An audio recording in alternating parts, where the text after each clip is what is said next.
Bé, per parlar d'aquest tema, del tema del Renaixement, el barroc i la il·lustració, el primer que hem de tenir clar és que aquesta etiqueta que ha existit durant molt de temps, que es diu la decadència, doncs no existeix, no? La decadència és un terme que s'ha utilitzat durant molts anys perquè alguns acadèmics van creure oportú fer-ho així, però s'ha demostrat amb els nous estudis, i així ho aporta la nova enciclopèdia de la literatura catalana, que no existeix. I, per tant, s'ha d'estudiar, igual que els altres moviments, amb uns autors i uns gèneres i també moviments de qualitat i de contingut propi. Aleshores, primer de tot, dels tres temes del Renaixement, el barroc i la il·lustració, veiem el Renaixement. El Renaixement és un moviment del segle XVI i la pròpia paraula ve de renéixer, no? Renéixer. Ells mateixos, la societat d'aquell moment, eren conscients de que s'estava vivint un canvi. I al ser conscients, cosa que no sovint passa, ja utilitzaven aquesta paraula, la paraula renéixer, per denotar aquest canvi, sí? I què vol dir renéixer? Per què van utilitzar aquesta paraula de renéixer? Doncs el que volien era fer renéixer la civilització clàssica. El món grecollatí és reivindicat per tots els artistes i per la gent culta, sí? I aquest món grecollatí hem de recordar que hi ha un triomf de la bellesa i de la individualitat, no? La claredat, els savis, tot allò que intenta crear una nova societat, sí? I trencar amb l'anterior. I si aquí era la claredat i els savis, en el Renaixement, a l'anterior que hi ha doncs, la foscor, no? Sempre s'ha intentat fer aquest efecte del pèndol en la literatura i aquí es veu molt clar. Doncs bé, com es va aconseguir que aquest renaixement doncs fos tan important per tota Europa? Doncs bàsicament per la impremta. La impremta impulsa la difusió de noves idees, hi ha noves edicions d'obres clàssiques i hi ha noves obres. Si no hagués existit la impremta, doncs segurament hagués costat més aquesta difusió, però va ser així, no? D'on sorgeix aquest moviment del Renaixement? Doncs l'origen i model podríem dir que està a la Toscana italiana, no? Des d'allà, des d'aquell petit territori, es fa una propagació que arriba per tota Europa. Com pot ser això? Doncs per dos factors claus. El primer de tots és que els humanistes italians van per les corts europees, sí? I en parlen i en tracten aquest tema, sí? I l'altre no són els humanistes, l'altre factor, sinó que són els artistes. Els artistes italians es mouen en gira, com fan ara els cantants, que van per tot el món, doncs van per Europa i reciten i promouen aquest aspecte literari, no? Aleshores, tot i que l'origen sigui un lloc molt petitó com és la Toscana, es tracta d'un moviment molt heterogeni i molt ampli perquè està repartit per tota Europa i cada àmbit, cada territori d'Europa l'adopta de la seva manera.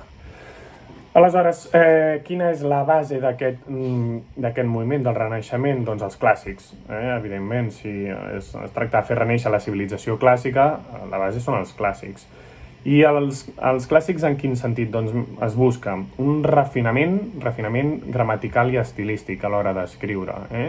Es recuperen els gèneres clàssics, com la comèdia, com la tragèdia, l'èpica, l'oda o l'epístola. Aquests gèneres que ja s'havien quedat una mica oblidats, doncs tornen, és una recuperació.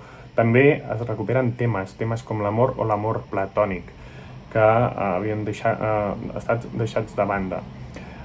Es recuperen personatges històrics i mitològics, tornant a aparèixer en les històries, i hi ha una restauració del llatí tradicional, d'Ovidi, de Virgili, sí? Se'n fan edicions crítiques, hi ha un desig de polir tots aquells textos que són d'origen grecollatí i aportar-ne una visió culta, no només una difusió, sinó una difusió acurada. Doncs molt bé, els clàssics són la base i per tant la filologia serà aquest centre, el filòleg és l'encarregat de canviar el món. Com han canviat les coses? Doncs en aquella època sí, el filòleg, que és aquell que treballa els textos, és qui canviarà la societat. I què vol dir la societat? Vol dir la ciutat, en aquest cas. La societat s'entenia com les ciutats. Era una entesa social basada completament en la societat, deixava de banda el camp. Molt bé. Quines característiques té aquest moviment del Renaixement? Bé, la primera és el poliperspectivisme. Fixeu-vos que és poli, que és de més d'un, i perspectivisme, que ve de perspectiva. Més d'una perspectiva en tot. El primer aspecte que podem veure d'aquest poliperspectivisme són els diàlegs. Quan hi ha un diàleg en un text, apareixen múltiples perspectives, es confronten idees, no? Es presenten moltes idees, s'assumeixen i després es presenten de complementàries, no? Aquesta contraposició no és que un guanyi, sinó és un win-to-win, guanya tothom perquè en surt una de tercera. Cap opinió s'imposa i s'avança en comú. Un exemple clar el tenim a Los col·loquis, de Cristòfor Despuig. A la lírica, on veiem aquesta perspectiva tan variada? Doncs dins dels poemes s'aporten visions diferents i contradictòries. Un aspecte que potser seria titllat de negatiu en altres èpoques, aquí no, perquè aquí es tracta de veure opinions que portin un sentit i un altre i al final sorgeixi una de complementària. I la religió també, no es tracta de ser pagans ni cristians, sinó veure què passa amb aquests dos mons al voltant de la societat. L'home és el centre del món, això ho sabem tots en el Renaixement, sí. La naturalesa que havia predominat tant abans en tots els textos ja no és un element clau, sí. La finalitat de l'home és l'home en si mateix, per això hi ha tants retrats, per això hi ha autobiografies, per això hi ha les epístoles. Són un seguit de temes que sorgeixen molt perquè l'home acaba sent estudiós de si mateix. I les lletres fan front a les armes. Si en el medievo la guerra s'imposava sempre, aquí el que s'imposa és el seny d'aquí, de l'home, que pot amb tot. La raó pot acabar guanyant qualsevol enfrontament. Molt bé, per tant, la raó és la clau. La societat és una societat basada en la raó, no? Doncs es fonen, com hem dit, els valors clàssics, cristians i laics, sí? Cap autoritat, al contrari del que passava abans, cap autoritat està per sobre de la raó. Sorgeix una nova política, uns nous polítics, com Maquiavel, i es qüestiona l'acord, no? L'acord que fins ara era el lloc intocable, que ningú podia dir res sobre aquelles persones que manaven, que era l'autoritat allà, doncs es comença a qüestionar. Veiem, a Itàlia hi ha el cortegiano i nosaltres tenim el cortesà de Lluís Milà, tenim los col·loquis de Despuig i tenim els sonets de Serafí. Tots ells fan aquest qüestionament sobre l'acord. Què més? Les claus. Hi ha tres claus del Renaixement que han de quedar molt clares. La primera clau és el furor poètic. El poeta, hi ha un moment que és endut cap a una inspiració i aquesta inspiració és de procedència divina. Aquest furor poètic només el té el poeta. Després, la mímesi, molt important, la mímesi que es crea a partir de les idees d'Aristòtil. No és que sigui nova, naturalment, sinó que es tracta de fer reneixer les idees dels clàssics i, per tant, aquí la mímesi és importantíssima. Què és la mímesi? És una imitació de la realitat, és intentar que que hi hagi una versemblança en els textos no vol dir explicar literalment allò que ha passat. No són textos historiogràfics, sinó que són textos en lírica, en narrativa, en el que sigui, que aporten un contingut versemblant, que sembla que sigui real. I l'últim és la catarsi.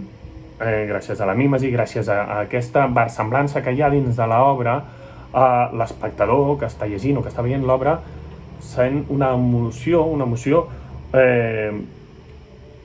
que és apropiada en aquell moment, en aquella escena, i que pot fer que es produeixi una purificació en el lector.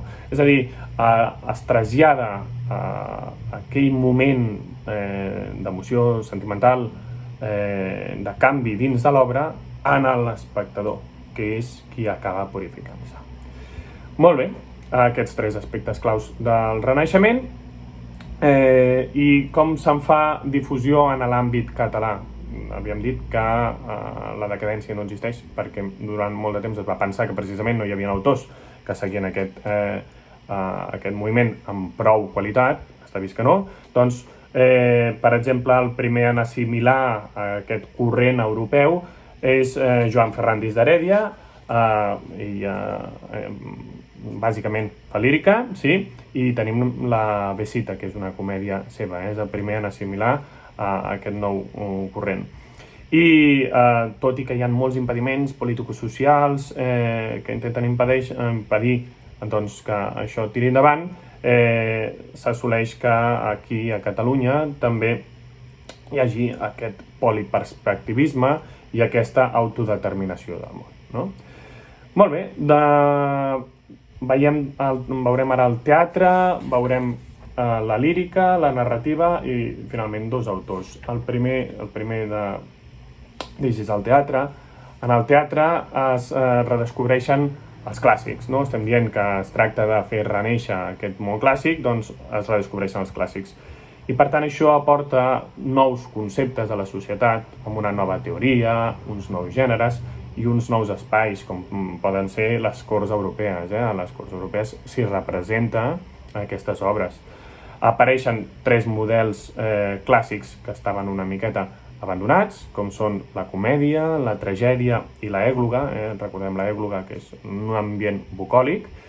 I veiem en el teatre renaixentista que hem de parlar de Ferrandis d'Heredia, de la seva La Besita, i que representa les Corts de Foix, que és plurilingüe. Veiem aquest poliperspectivisme que també inclou la llengua, no? I parla o tracta sobre la hipocresia social de les bones maneres. Fixeu-vos, això està representat en unes corts i tracta un tema tan complicat com dir-li a algú amb educació que hi ha molta hipocresia en aquell ambient on tu estàs representant-ho. Molt bé, després la lírica renaixentista aporta nous esquemes, nous sistemes, nous patrons dins de la poesia, sí? I podríem dir que qui millor representa és Pere Serafí. A més de Pere Serafí, hi ha altres autors, no? Veiem que hi ha 3 generacions de la lírica renaixentista, és a dir, allò que deien que no hi havia prous autors ni bons autors, és fals.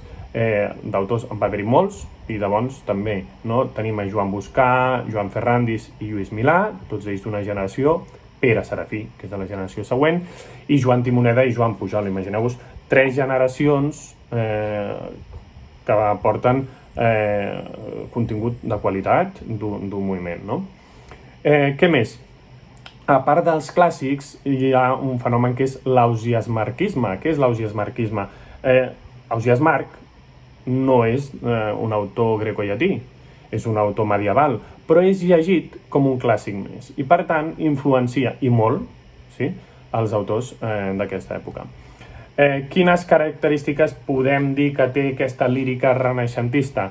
Doncs bé, el paper de la dona, que fins ara era només una dona en el sentit medieval, que portava un cos i un sentiment d'amor i res més que un acompanyament, aquí comença a aparèixer una miqueta més i ja porta en els diàlegs.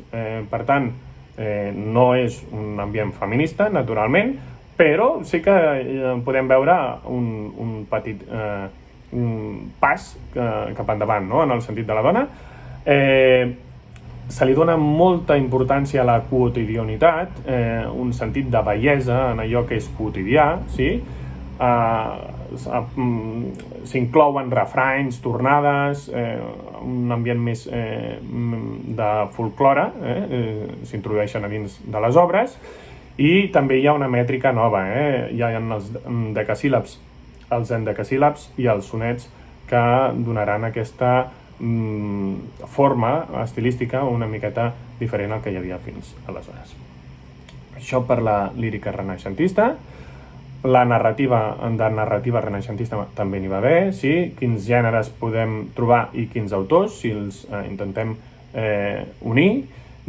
A ficcions hi havia Joan Ruiz de Corella, sí? A narracions breus podem trobar Timoneda, que feia narracions breus, i de diàlegs en van fer des de Despuig, Milà, Corella, sí? És l'emblema de l'època, els diàlegs és un gènere argumentatiu que prova de portar idees i que és el mirall més gran del poliperspectivisme, que és aquesta paraula clau que ens està guiant per tot aquest moviment, no? Quina influència trobem en aquesta narrativa renaixentista? Doncs Orlando el Furioso podria ser una, no? D'Ariosto. Perfectament podria ser una de les obres que influencien més els nostres autors de narrativa. Per concloure ja amb aquest moviment, podem parlar de dos autors importants, que són Cristòfor Despuig i Pere Serafí. Primer és Cristòfor Despuig, que va fer Los col·loquis. Los col·loquis és el títol abreujat, sí, de l'obra, i és una obra que inclou la mímesi. Per què? Perquè es tracta d'una ficció molt versemblant, sí? No està descrivint coses que han passat, sinó coses que perfectament podrien haver passat. Inclou el poliperspectivisme, en què? En idees, però també en llengües, sí? Perquè s'hi veuen reflectides les llengües del moment, i hi ha tres interlocutors que parlen entre ells i aporten tres idees diferents. Sobre què? Sobre la societat, sobre la idea de país i de llengua i sobre la religió. I aleshores aportar tanta cosa diferent fa que el lector vegi tres idees per un costat, tres per l'altre, i en sorgeixin de noves per part del lector, no? És això que dèiem, que no destrueixen unes a les altres, sinó que sumen. I l'ambient de l'obra, naturalment, és de Tortosa i de les Terres de l'Ebre i del Delta. Després tenim a Pere Serafí, anomenat lo grec. És el màxim exponent de la lírica catalana renaixentista. És un home de les arts i, per tant, també se'l coneix molt i molt perquè era pintor. I a la poesia catalana què li aporta? Li aporta modernitat. Inclou la barreja, el mix entre decasíl·labs i endecasíl·labs, i veiem en les seves obres un rerefons marquià. Amb què? Amb els temes amorosos i civils. Doncs bé, fins aquí el Renaixement, una època fantàstica on hem vist coses tan importants i que ens han de quedar clares, com el poliperspectivisme, com la idea del canvi de la societat i com aquesta recuperació de tot el món grecollatí. Molt bé, moltes gràcies.